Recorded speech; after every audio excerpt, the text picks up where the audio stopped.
হামজা রাদিয়াল্লাহু আনহু যখন ইসলাম তিনি কবুল করেননি, শিকার করে ফিরছিলেন। হামজা রাদিয়াল্লাহু আনহু সিংহ শিকার করতে পারতেন। সিংহ শিকার, চারটাখানি কথা মনে করছে। এরপর তিনি যখন যাচ্ছিলেন তখন এই দাসী হামজা রাদিয়াল্লাহু আনহুকে বললেন যে আপনি যদি দেখতেন কিভাবে আপনার ভাতিজাকে আবু জেহেল অপমান করলো, তাকে গালিগালাজ করলো, তাকে আঘাত করলো, তাহলে আপনি স্থির থাকতে পারতেন। হামজা রাদিয়াল্লাহু আনহু তখন বললেন, আওয়া ফাআলা হাযা, সে কি সত্যিই কাজ করেছে? সেই দাসী বলল, বেলা ওয়াল্লাহ, আল্লাহ কসম করে বলছে অবশ্যই সেই কাজ করেছে। হামজা রাদিয়াল্লাহু আনহু বাসার দিকে না গিয়ে দারুন নাদওয়া অর্থাৎ মক্কার ওই যেটা কাবা দেখেন সেখানে গেলেন। সেখানে দেখলেন না, সেখানে আবু জেহেল তার দলবলকে নিয়ে সেখানে দাঁড়িয়ে আছেন। হামজা রাদিয়াল্লাহু আনহু ঘর থেকে নেমেই আবু জেহেলের কলার ধরলেন এবং প্রচন্ড জোরে একটা ঘুষি দিলেন, প্রচন্ড জোরে। বলে দেয় আবু জেহেল কিন্তু ওই সময়কার মক্কার রাষ্ট্রনেতা, মক্কার গোত্রের সব গোত্রের কিন্তু বনু মাখজুমের সর্দার। হামজা রাদিয়াল্লাহু আনহু এই কাজটা করলেন এবং বললেন, রুদ্দাহা ইন ইসতাতা', তো যদি ক্ষমতা থাকে আমাকে ঘুষি মেরে ফেরত দে। যদি ক্ষমতা থাকে, রুদ্দাহা ইন ইসতাতা', ক্ষমতা থাকলে আমার গালেও একটা মেরে দেখা। কথাটা তো এরকম।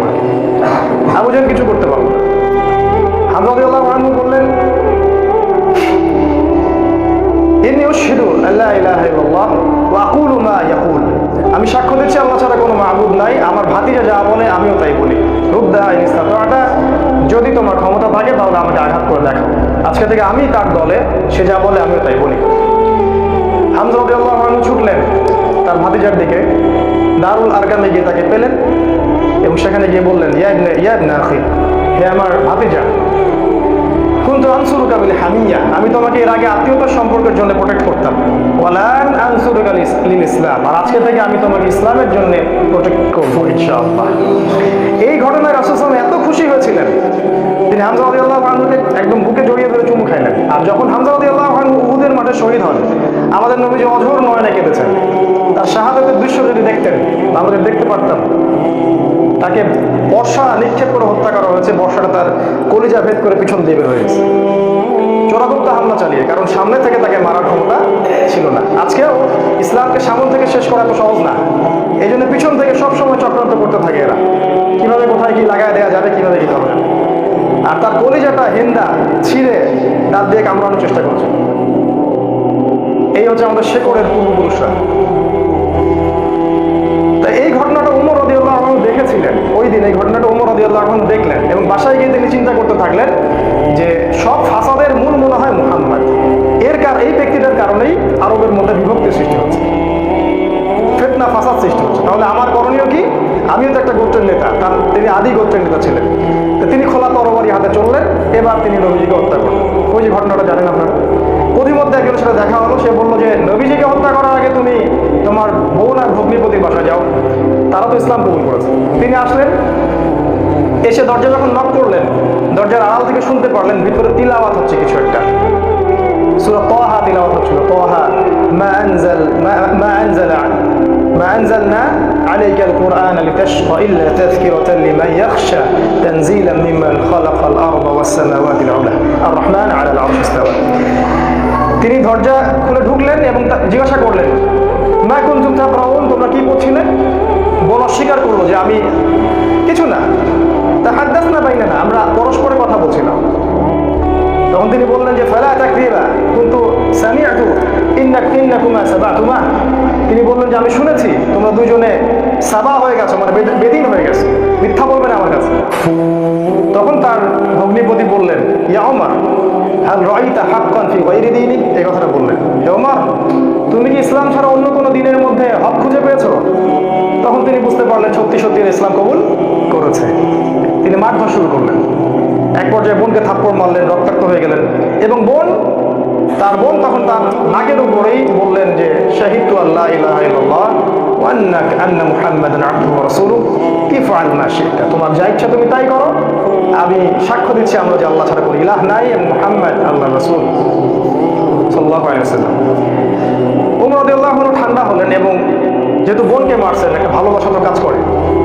মাথা যখন ঠান্ডা হলো, তিনি জিজ্ঞাসা করলেন যে তোমরা কি করছিলে?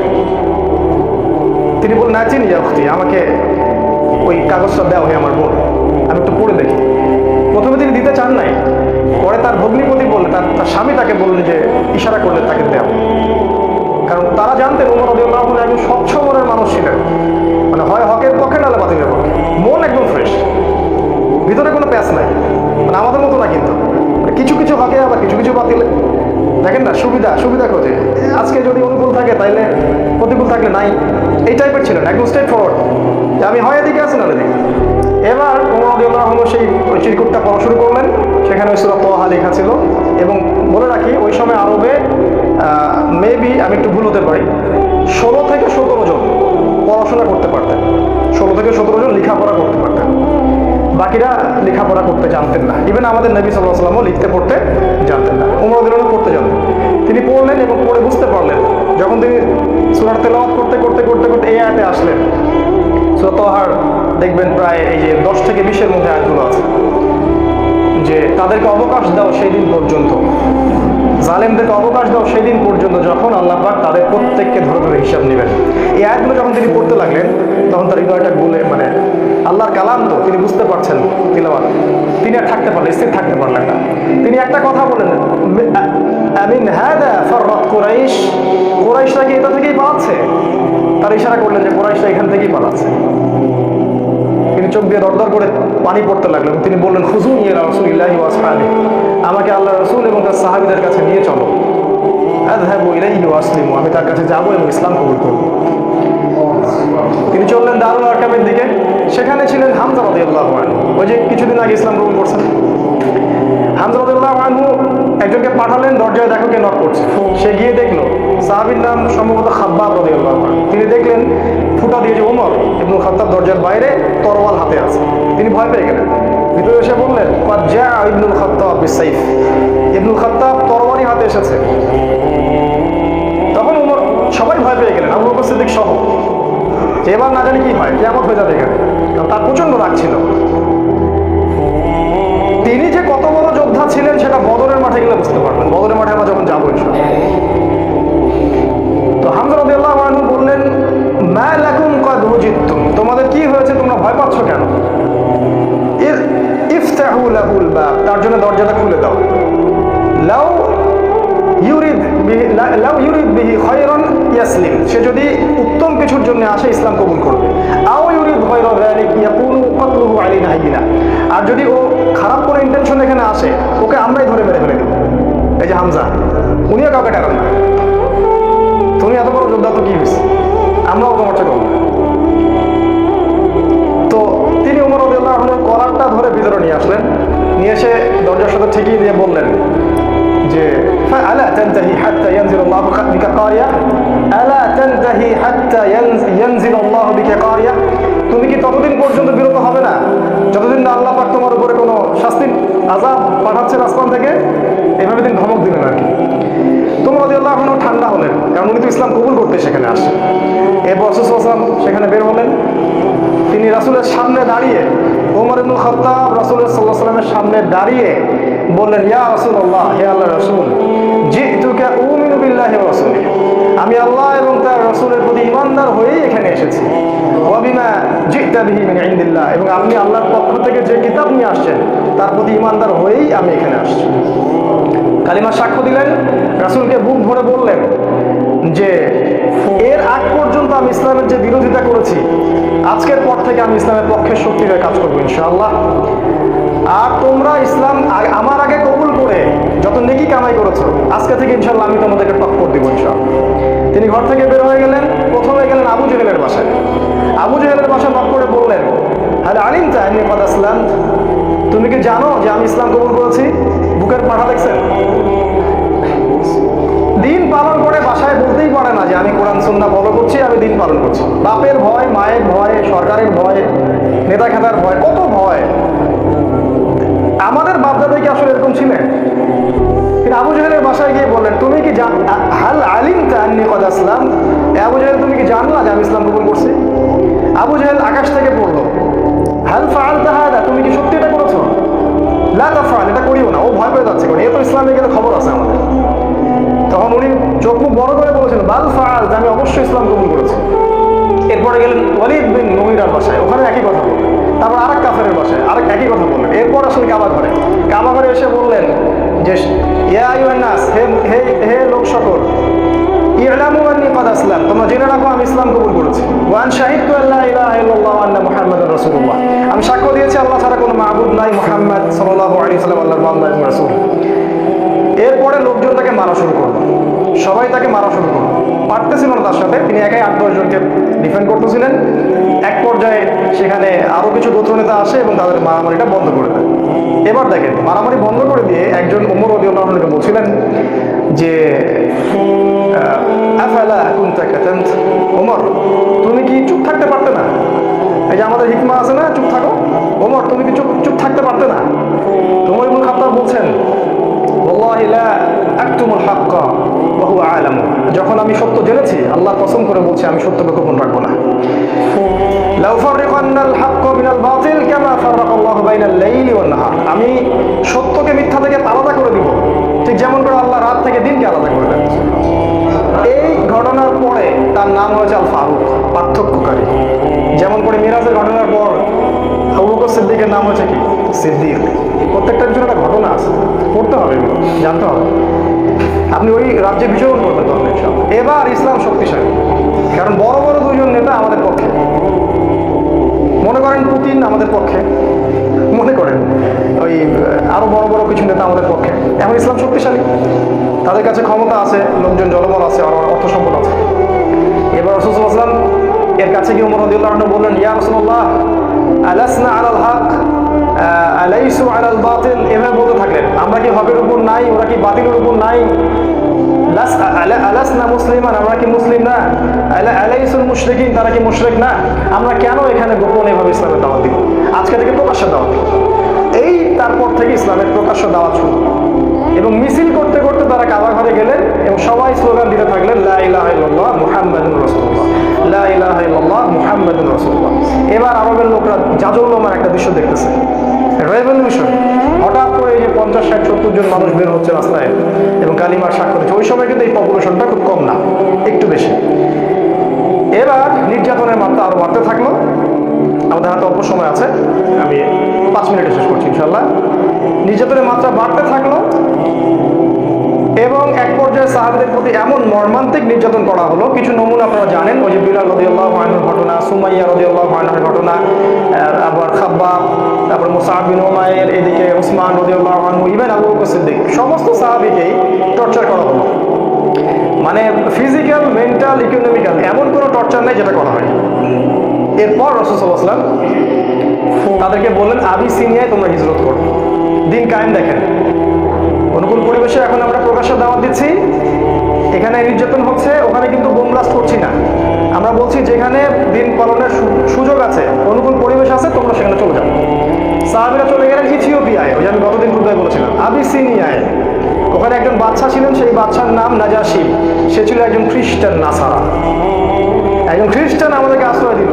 সব খ্রিস্টান এক না, সব খ্রিস্টান এই পশ্চিমা সভ্যতার মতো ওই ছেলে ছেলে বিয়েকে জায়েজ করে না। এরা গডলেস পিপল, এই পৃথিবীর সবচেয়ে বড় জালেম ফিরআউন এরা, এবং আবু জেহেলও বটে। এই বাদশা নাজাশি আমাদেরকে আশ্রয় দিলেন, আমরা রেফিউজি ছিলাম সেখানে, ওরা আমাদেরকে আশ্রয় দিল এবং আমরা সেখানে শান্তিপূর্ণ একটা পরিবেশে দিন পালন করতে থাকলাম। প্রথমে একবার হিজরত হলো, তারপর আরো একটা দল হিজরত হলো এবং কাফেররা বসে থাকেনি, তাও সেখানে কূটনৈতিক তৎপরতা চালু হলো। আমর ইবনে আসকে সেখানে পাঠানো হয় এবং সেখানে মোনাজারা, বাহাস হয়। সেই বাহাসে জাফর রাদিয়াল্লাহু আনহু ওই বাদশার সামনে দাঁড়িয়ে সূরা মারিয়াম তেলাওয়াত করেছিলেন। আর ওই বাদশা কিন্তু ছিল নাসারা বা খ্রিস্টান। সূরা মারিয়ামের তেলাওয়াত শুনে সেই বাদশার চোখ দিয়ে ঝরঝর করে পানি পড়তে থাকলো। তিনি বুঝতে পারলেন যে এটা আল্লাহর পক্ষ থেকে এসে। তিনি বলেছিলেন একটা কথা, এটা লোক সামলাতে পারছেন। তিনি বলেছেন যে ইন্নাহা লাহুদান ইয়াখরুজু মিন মিশকাতিন ওয়াহিদা মা আনজালাল্লাহু আলা ঈসা ইবনে মারইয়াম ইন্নাহা লাহুদা ইয়াখরুজু মিন মিশকাতিন ওয়াহিদা, এটা বলেছেন। এই বাদশা নাজাশী বলেছিলেন যে তুমি যে তেলাওয়াত করলে শুনে মনে হচ্ছে ঈসার কাছে যেটা এসেছিল এটা সেই একই আলোক বর্তিকা থেকে এসেছে। এ তো খ্রিস্টান, এ কি এদের মতো খ্রিস্টান? এরা কি এখান থেকে হেদায়েত নিবে না? সেই বাদশা নাজাশী মুসলিমদেরকে আশ্রয় দিলেন, সেখানে আমরা থাকলাম। এক পর্যায়ে এদিকে নির্যাতন আরো বাড়তে থাকলো। রাসূল সাল্লাল্লাহু আলাইহি ওয়াসাল্লাম এবং সাহাবীদেরকে 3 বছর বয়কট করা হলো। 3 বছর তারা ওই যে পাহাড়ের পাদদেশে, ওটাকে বলা হয় শিয়ারে আবু তলেব, সেখানে 3 বছর গাছের ছাল পাতা খেয়ে দেখেছে। সামান্য ভাই কষ্ট করে একটা সেমিনারে আসতে পারেন না, দিন কেয়ামের স্বপ্ন দেখেন, সামান্য 10টা টাকা খরচ করতে পারেন না, মাসে জ্ঞানও দিতে পারতেছেন না, সামান্য একটু সিরা পড়বেন সেটা করতে পারেন না, দিনের জন্য সামান্য একটু এফোর্ট দিবেন, জানমাল ব্যয় করবেন, কোন মুখ দিয়ে সাহাবীদের নাম উচ্চারণ করেন? 3 বছর শুধু গাছের ছাল পাতা খেয়ে দেখেছে। ওই সময় অনেক ত্রাণ আসতো, হামজা রাদিয়াল্লাহু আনহু ত্রাণ ফেরত দিতেন, ত্রাণের দরকার নাই, আল্লাহ রিজিক দিবেন। কি ইমান, কি জজবা! আমাদের বাধ্যতা সবাই, আমাদের শেকড়, আমাদের গায়ে তাদেরই রক্ত আছে, কিন্তু কোনো না কোনো ভাবে উপমহাদেশ ইসলাম তারা প্রচার করেছেন। যাই হোক, এবার এই বয়কটটা যখন উঠে যায়, তখন রাসূল সাল্লাল্লাহু আলাইহি ওয়াসাল্লাম তায়েফে হিজরত করলেন। সেখানে ঘটনা আপনারা জানেন, সেখান থেকে তাকে মারধর করে বের করে দেওয়া হয়। তিনি আবার মক্কায় চলে আসেন। এবার মক্কায় তিনি যখন স্টে করলেন, নবুয়তের 10, 11 আর 12 এই 3টা বছর শেষ করছি আমি। 10, 11, 12 এই 3টা বছরে মদিনার ইয়াসরিব থেকে প্রথমে 6 জন, তারপরে 12 জন, তারপরে 73 জন, পরপর 3 বছরে 3টা গ্রুপ আসলো। প্রথমে 6 জন, তার নেতৃত্বে ছিলেন আসাদ বিন জুরারা, তারপরের বছর 12 জন, তারপরের বছর 73 জন, আর 2 জন নারী, মোট 75 জন। এই 75 জন এসে রাসূলের কাছে বায়াত করলেন। বায়াত করে রাসূলকে বললেন যে আপনি মদিনায় হিজরত করেন। এবার রাসূল সাল্লাল্লাহু আলাইহি ওয়াসাল্লাম সাহাবীদেরকে নিয়ে মদিনায় হিজরত করলেন। আর মদিনায় হিজরত করার পরে সেখানে ইসলামিক স্টেট বা খিলাফা স্টেট কায়েম হলো। তারপরে দিন কিভাবে কায়েম হলো সেটা আমরা ইনশাআল্লাহ সালাতের পর শিখবো ইনশাআল্লাহ। জাযাকুম। আসসালামু আলাইকুম ওয়া রাহমাতুল্লাহ। বিসমিল্লাহি আউয়ালুহু ওয়া আখিরুহু। আলহামদুলিল্লাহ। প্রশংসা সেই আল্লাহ পাকের জন্য, যিনি আমাদেরকে মাগরিবের সালাতের পর আবারও বসার তৌফিক দান করেছেন। সবাই বলি আলহামদুলিল্লাহ। হৃদয়ের অন্তঃস্থল থেকে দরুদ পাঠ করি আমাদের প্রিয় নবী মুহাম্মদ রাসূলুল্লাহ সাল্লাল্লাহু আলাইহি ওয়াসাল্লামের প্রতি। আল্লাহুম্মা সাল্লি আলা মুহাম্মদ, আল্লাহুম্মা বারিক আলা মুহাম্মদ।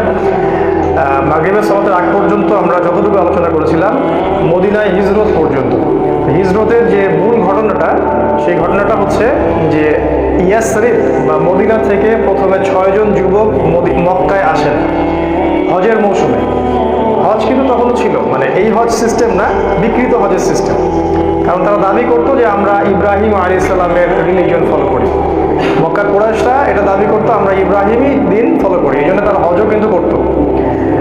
এখনো দেখবেন, এখনো যারা মুশরিক আকীদা লালন করে তারাও কিন্তু বছর বছর হজ উমরা ঠিকই করে। তো এটা নতুন কিছু না। তো এই হজের মৌসুমে ইয়াসরিব থেকে প্রথমে 6 জন যুবক এই মক্কায় আসে হজ করতে, যারা আগে শুনেছিল যে শেষ জামানায় একজন নবী আসবেন। এই শেষ জামানা সম্পর্কে সচেতনতা এটা নতুন কিছু না, এটা সবাই করেছে আগে যুগে যুগে। ইহুদিরা খুঁজে খুঁজে বেড়াতো যে কবে নবী বের হবে, আমরা কবে তার কাছে বায়াত নিব।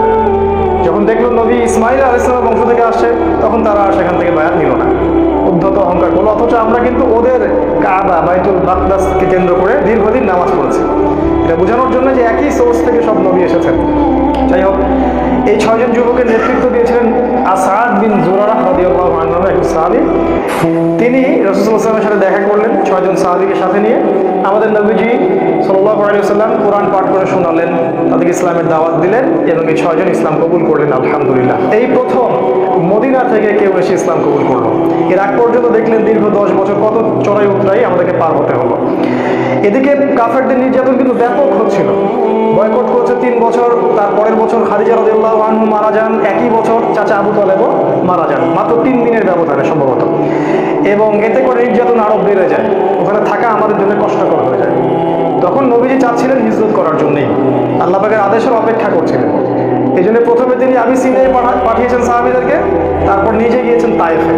আপনারা জানেন তায়েফ থেকে তাকে রক্তাক্ত হয়ে ফিরে আসতে হয়। তায়েফবাসী ইসলাম কবুল করেনি। সেখানে 3 জন ভাই ছিল, আব্দে ইয়ালাইল, আব্দে মাসউদ আর হাবিব বিন আমর।